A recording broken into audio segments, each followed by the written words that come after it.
కంగారే పడకురా, అందరి కథ ఇంతేరా. కష్టాలే ఎరుగని కథ అంటూ ఉండదురా. కన్నీళ్ళే దాటని కళ్ళేవీ లేవు కదా. కల్లోలం జరగని బ్రతుకంటూ ఉండదుగా.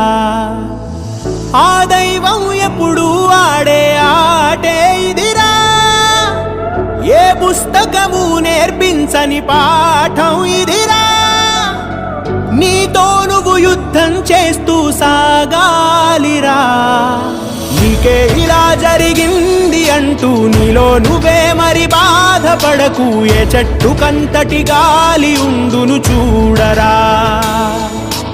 నీ చిక్కులన్నవి తీరవంటూ ఎక్కిళ్ళు పెడుతూ ఆగిపోకు. ధైర్యంగా వెతుకు, దారి దొరుకును సోదరా.